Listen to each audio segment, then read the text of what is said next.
A lot of what we had to make sure that we did with the art style was to, in essence, make it still feel like the post-nuclear world that it was. And that is the kind of the weird 50s, but 100 years after the 50s, if the 50s just stayed the 50s, and then bringing in this idea of Vegas. Josh had one of the first team meetings, and he talked about Vegas as being one of his ideas, but more importantly, that it'd be the Rat Pack era.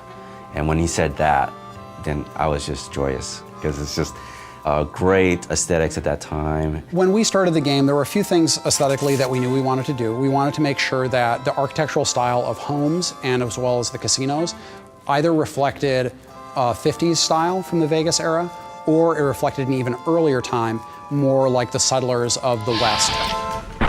But it's all about Vegas. And so we want to make sure that we have this feeling of sort of this neon, and again, it feels like you're going in there and you're playing around with the mobsters, you're playing around with the Rat Pack. The scope of this game is massive. You have basically a city in the middle of this area, and then the territory stretches all around the city and does stretch out all the way to Boulder City and to the dam. When doing Vegas, we didn't want to neglect any of the surrounding areas around Vegas. We wanted to make sure that we had Fremont Street realized, and we have a location called Freeside in the game before they even hit Vegas. And I think once they get a taste of that, they're going to be suitably intrigued to go, okay, well, if that's Freeside, hell, I wonder what Vegas is going to be like.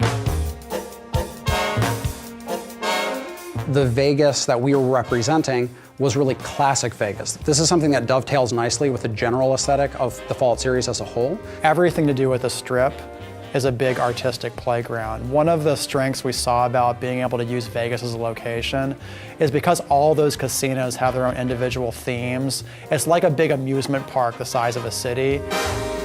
And not only do designers have a lot of fun doing quests for those areas, but artists have a fantastic time going, you know what? We can just play around with this location because that's what Vegas is all about. When I take pictures or give reference and then say, I kind of want to like it like this, I'm kind of going to want to like this, it's very nice to see the artist come back with something that's even better than what I had imagined in the first place. I think people are really going to dig how different it is from the Capital Wasteland and how we sort of captured the feeling of the Mojave.